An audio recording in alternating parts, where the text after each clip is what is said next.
Yeah, so our lab at Rockefeller is co-directed by myself and Amy Shire.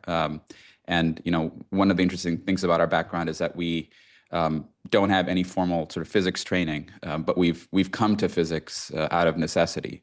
And I think that's because both of us in our training in biological situations just came to feel like some of the paradigms that sort of govern our conceptual thinking in biology needed some reworking. And we really have relied on physical concepts to achieve or sort of work towards what my title is indicating, which is what we would call a quote unquote post-molecular understanding of organ patterning. And I'd like to thank Phil so much for that tutorial. It's a little bit it's really amazing to see how I think Phil is seeing things in the model that we worked on with Anna Erzberger that Amy and I ourselves didn't appreciate. So it's really nice to see that the work that we did in that paper seems to have implications that physicists find provocative and interesting. So if you think about organs and their structure and their properties, you can view an organ from multiple levels of organization. You have the molecular level, the cellular level, what we call the supracellular level, which is sort of collectives of cells, let's say hundreds to thousands of cells, and then at an even more coarse-grained level, sort of the organ scale. And in the context of biology, mainstream biology, I would say that the bulk of the attention in biology, across all fields of biology, including developmental biology, has really been focused over the last half century or more at the molecular and cellular scales. And I would say embedded in that way of thinking is this implicit presumption, you could say, that in a sense the key causal elements or sort of the generative elements really occur at the molecular and cellular scales, and then those sort of key causal decisions sort of bubble up to levels at the cellular, supracellular, and organ levels. And so one example of that in context that Amy and I work on and care a lot about is sort of this issue of patterning. So how does a field, a field of tissue within a developing organ achieve its various morphological structures? So Phil talked about the idea of follicles, and that's a pattern that we think a lot about. And ultimately, follicles consists of more than just a single cell. But there, in a sense, in the canonical view of how we think about how patterning works, there is this sort of bias towards thinking about it as a flow of causality from the micro to the macro level. So you have, in a sense, a homogeneous field. There's some sort of self-organizing dynamics at the molecular level. The guiding framework here is the idea of something like a Turing reaction diffusion. And then once those molecules create a pattern, then sort of cells take on an identity, and then that sort of dictates and governs cellular behavior to form a larger structure. And so, when I say, a post-molecular perspective, I think what we're really trying to do in our lab is to focus on scales beyond the individual cell, and not only characterize their properties, but seek to determine whether and if those properties really contribute in some non-trivial way to the generation of patterns that we see. And the idea here is that there could exist properties and dynamics at these larger scales that you wouldn't be able to understand just by analyzing the movement of molecules in gradients or sort of in some sort of a reaction diffusion network, or also by merely thinking about individual cell behavior. And this is a very that's, I think, to physicists could seem like a very obvious notion. I think in physics, people think a lot about different length scales and the fact that you can kind of move up and down scales, and that's really not much of an issue. But actually in biology, if you really look at the literature, there isn't really much to really go with there in terms of clear conceptual grammar. And so in order to make these levels beyond the single cell sort of more concrete, we've really in different ways tried to use physical concepts to, in a sense, try to recover the whole. So the idea here is not to use physics to sort of drill down into sort of the more finer grained molecular details, like, for instance, a field like single molecule biophysics would try to do in terms of trying to understand how transcription works, but rather to see if we could sort of use that to zoom out and think about what's going on there.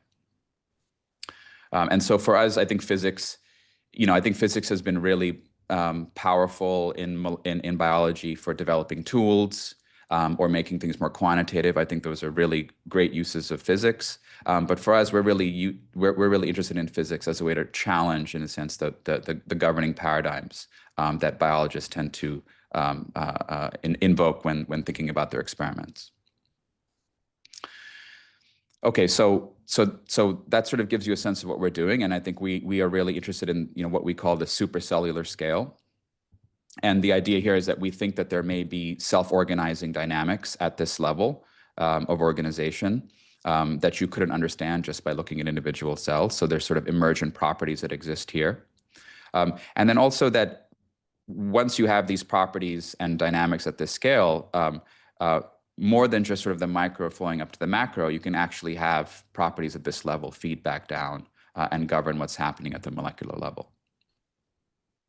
So now I just want to walk you through, and I think, I think what I have observed when physicists come into biology is that if you just look at the sort of if you just were to average the number of studies that sort of tend to think about development, you might sort of be driven to thinking about physical questions at the cellular molecular scale. But what I would like to argue or sort of give some evidence for is that there's this whole wide world beyond the cell and molecular level where I think a tremendous amount of interesting physics can be done.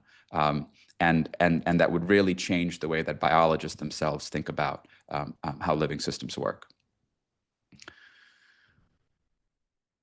So again, we were seeking, Amy and I, when we started our collaboration together after our graduate work, we were in a sense looking for alternatives to what we colloquially call molecular puppeteering, right? So this idea that there's more to life than these systems just being governed by some sort of molecular control. And we were very inspired by the work of George Oster and Per Alberg. George Oster was a quantitative, I guess, biologist and sort of had a lot of quantitative background, and Per Alberg was someone who was a pioneer in evo-devo. And they published a series of theoretical papers in the 1980s with some light touches of experiment here and there that really argued that collective cell behavior could be sufficient to organize morphology.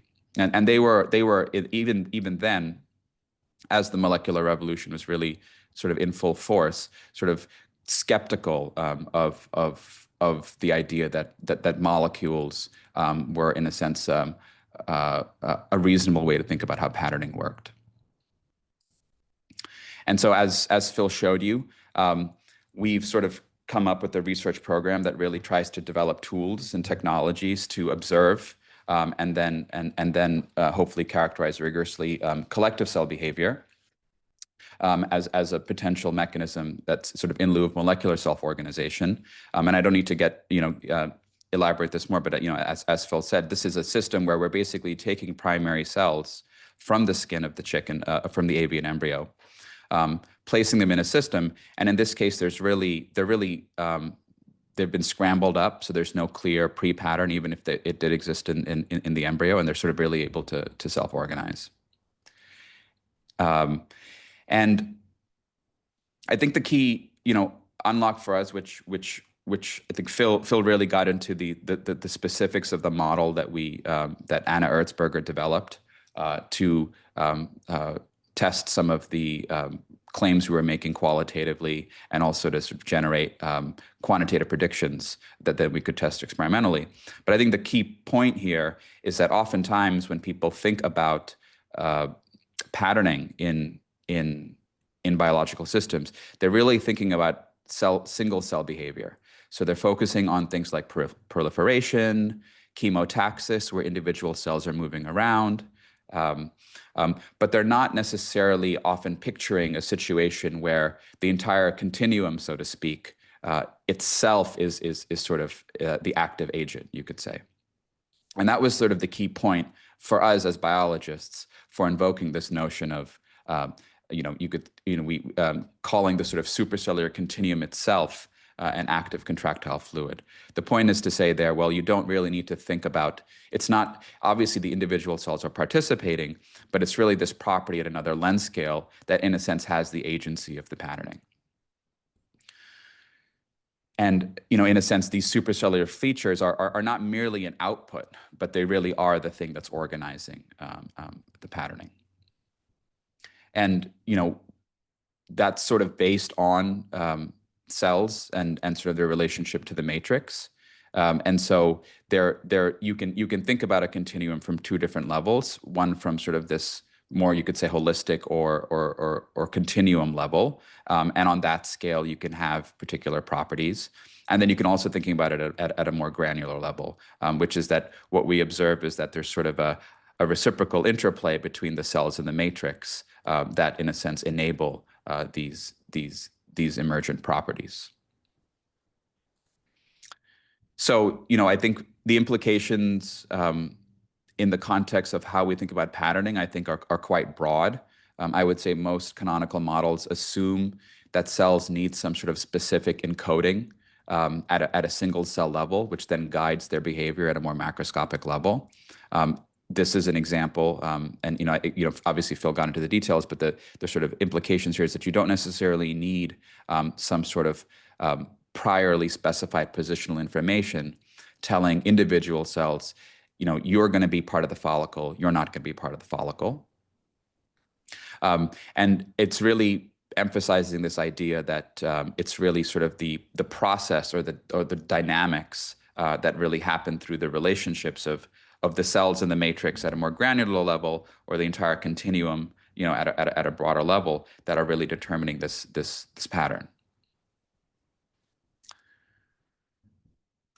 So just to put that study in a broader context, what we're really arguing in this initial in the work that I just spoke about is the idea that you can really get the initial impulse for forming aggregates from sort of a collective level of organization. But when you take that together with work that we did prior to this, is that activity can actually change the expression of the molecules that exist in the tissue. So what we found in previous work is that as aggregates form, they compress the overlying tissue that exists above the mesenchymal layer, and through that compression can activate a whole new suite of genes through mechanotransduction. And so the point here is we're sort of inverting the causal relationship between the molecular patterns and, in a sense, the collective cell behavior. So this is, in a sense, a very different picture than what I'm showing here, which is sort of how people have canonically thought about it, which is first you get the patterns, then you get the collective cell behavior. What this work is evidencing is that actually you can get spontaneous collective behavior, which can give you patterns because of these kind of emergent properties that have, in a sense, a life of their own. And as they start to rearrange the tissues that neighbor them, you can then activate the molecular patterns. And so it sort of inverts that causality, and this is something that we think might be very general across many systems. Now, again, I think one thing, when we use this term post-molecular, we don't mean to say that molecules are not involved or are not important for patterning systems. It's just that our view is that we may need to reposition the role of molecules in these patterning systems. And so far, in what Phil described to you and what I've described to you, I've basically just spoken about how these cells, through their relationships with the matrix, can create a system that can spontaneously form aggregates. And these aggregates can even go on to turn on various molecular signals. But then the question becomes, what do these molecular signals do? What is their function? If their function isn't to set the pattern in the first place, or in a sense, initiate the symmetry breaking. And so this is, again, a situation where we were able to use, I think, relatively simple physical concepts that I think would be very obvious to everyone in this audience, but actually have never really been invoked in this particular context. which is to basically think about not what signals do to individual cells, but what signals do to create new properties at the supercellular level. And I guess I'll just sort of give you the punchline before getting into some of the specifics. But the point here is that what we think morphogens are doing is not, in a sense, creating pre-patterns and sort of giving individual cells specific information. We think that they really work to, in a sense, enable what you could say is a more expansive palette of biophysical supercellular properties. And so it's no doubt that it is the case that the morphogens are influencing gene expression and the behavior of individual cells, but the functional consequence of what that's really meant to do is to, in a sense, affect the collective behavior of that collective in order to create a different what we would call supercellular or emergent property. So I'll just try to make that more concrete with some evidence. And I think this project really, in a sense, borrows from is very inspired by work that's done in things like material science. And so what we did was to really think about, we basically started taking these dermal collectives, like what you saw in the ring, and what we did was we exposed these dermal collectives in vitro to the two main signals that they themselves activate by compressing the epithelium. So they basically form these aggregates, which then squeezes the tissue above, and then that tissue basically secretes these signals back onto the tissue. And what we did was to then take those in a controlled environment, take these mesenchymal cells that are mechanically active and dose them with either one of the signals independently. So we gave them one of the signals, which is called FGF, and in other situations we gave them another signal called BMP. And we really focused on characterizing things at this collective level. And to make a long story short, what we found is that what FGF does is to make a collective of cells in aggregate, in a sense, appear to be more solid and less mechanically active. And what BMP does is to, in a sense, make it behave in a more fluid-like manner and more mechanically active. So just to give you some examples of the types of experiments we did to get this sense. Oh, and before I get to the specifics, the point here is that this is, in a sense, a very different way of thinking about what morphogens are doing. In these sorts of more canonical, this is a sort of what I would call a more canonical diagram when people think about patterning. And so, there's a lot of details here, but the point here is that at the bottom, you see these little rectangles. Those are individual cells. And what these models are really trying to think about is what levels of a given signaling molecule are doing to an individual cell. And so what we're thinking about is not merely what they do to individual cells, but in a sense, what they engender in the entire collective.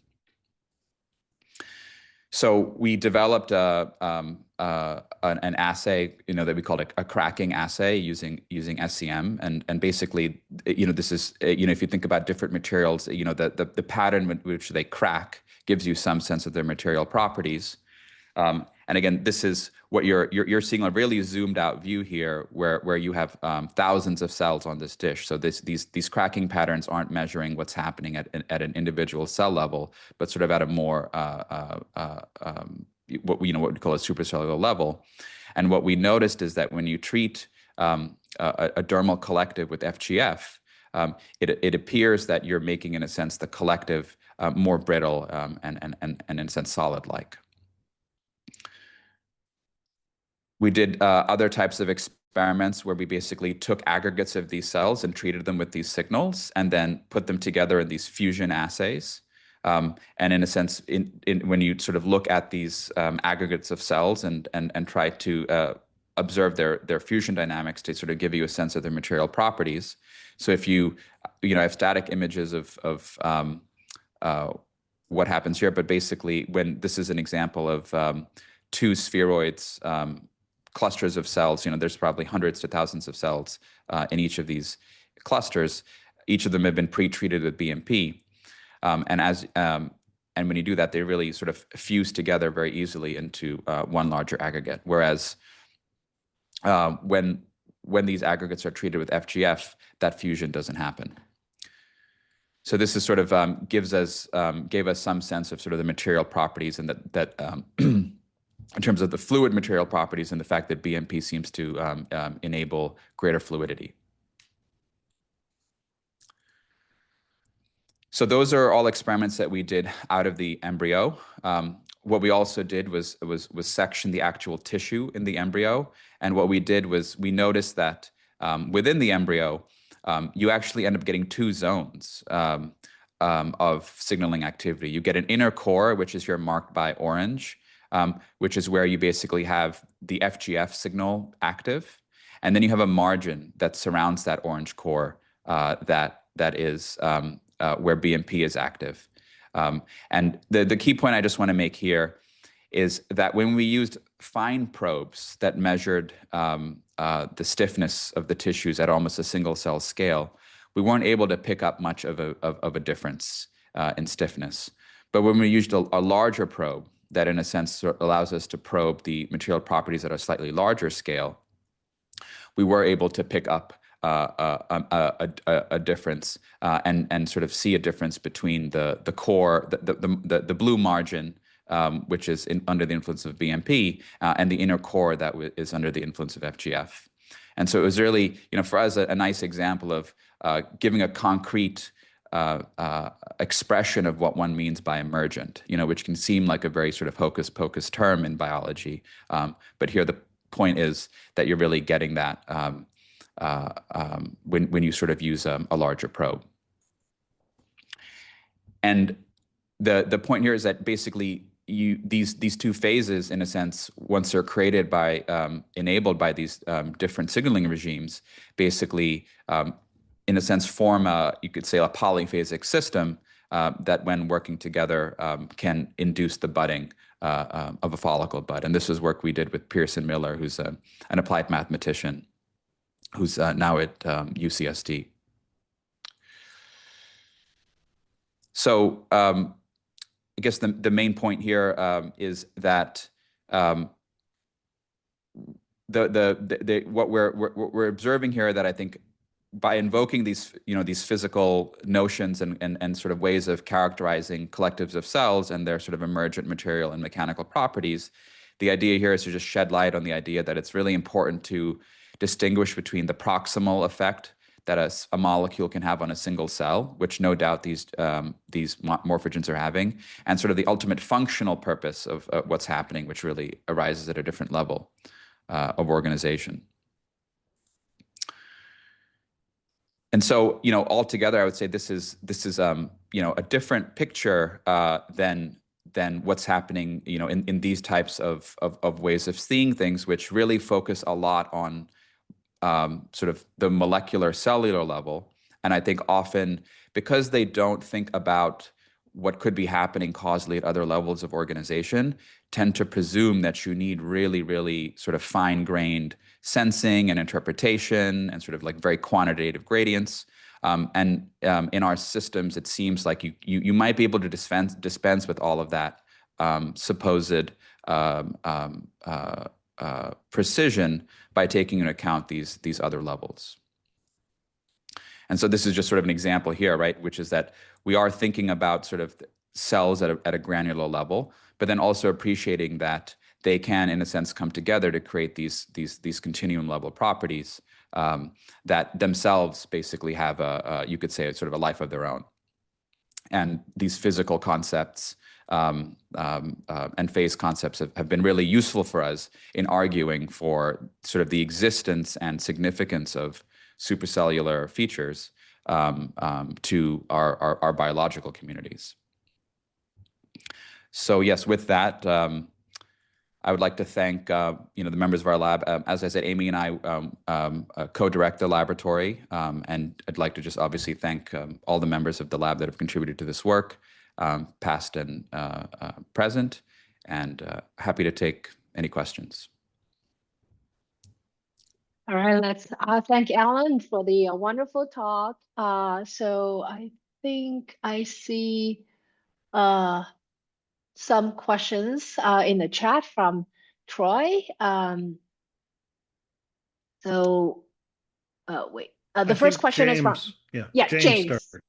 Yes. So the first question is from James Stone.